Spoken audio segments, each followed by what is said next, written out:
Bonsoir.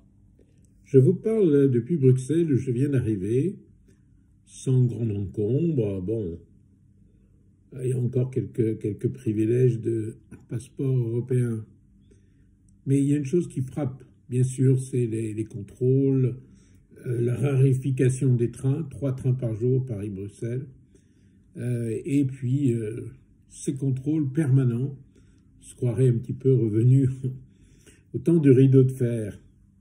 Même si, bon, c'était plutôt bon enfant ce soir. Mais moi, ce que je voulais faire remarquer, c'est qu'en fait, les États européens se mettent précipitamment, tout d'un coup, 1 an après l'arrivée du coronavirus, à fermer leurs frontières et à se contrôler. La réflexion, c'est que, bon, on voit que c'est sûrement pas très utile. Pourquoi? Parce que le virus, il est déjà là. Et on se demande vraiment pourquoi a-t-on attendu, en fait, pour la plupart des pays, 1 année avant d'en venir à cette mesure de fermeture des frontières. Je rappellerai simplement que l'année dernière, au mois de mars, quand il y a eu les premières hécatombes en Italie, le gouvernement italien avait fait arrêter tous les vols provenant de Chine, et notamment de la province de Wuhan. Les gens sont arrivés quand même, parce qu'ils sont passés par Francfort, Amsterdam, Paris. Et à l'époque, la Commission européenne avait recommandé à l'Italie de laisser ses frontières ouvertes, notamment avec la Chine.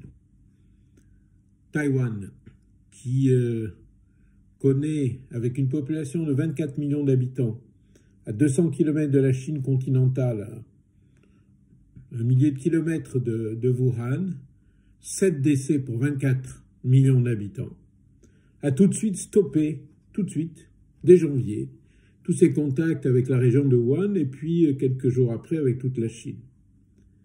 Alors maintenant, nous pourchassons tous ceux qui passent des frontières, souvent pour rejoindre leur amoureux, leur amoureuse, pour voir la famille, pour changer d'air, pour aller boire une bière dans les pays où on peut le faire. On les pourchasse comme des dangereux criminels. Par contre, en mars, quand le virus chinois est arrivé chez nous, on a laissé les frontières ouvertes. Moi, j'ai attrapé le Covid dans une réunion à Bruxelles début mars 2020. Et il y avait un collègue, c'est pas de sa faute, je n'en veux pas du tout, mais une personne dans cette réunion qui revenait de Chine. Et on l'a laissé venir sans contrôle, sans test, ni rien du tout. Donc cette incohérence, cette faiblesse des Européens qui ont laissé leurs frontières grandes ouvertes alors qu'il fallait les fermer, qui maintenant se mettent tout d'un coup à les fermer, alors qu'en fait le virus déjà circule et on voit bien que ça ne sert pas à grand-chose, me laisse pantois et me laisse à penser qu'on a vraiment un problème de manque de responsabilité de tous ces bureaucrates européens et nationaux qui sont totalement hors sol, alors qu'il suffisait d'avoir un peu de bon sens. Un peu de bon sens. Dès que la pandémie a fait son apparition en Chine, fermer les contacts avec la Chine, mais non, par idéologie, puis la Chine communiste est un pays si amical avec nous qu'il fallait surtout garder les frontières ouvertes. C'était l'opinion de la Commission européenne, c'était l'opinion du gouvernement français. Voilà ce que je voulais dire. Est-ce que cette frénésie des fermetures de frontières à l'intérieur de l'Union européenne m'amène à penser ce soir? Bonne soirée depuis Bruxelles à tout le monde. Au revoir.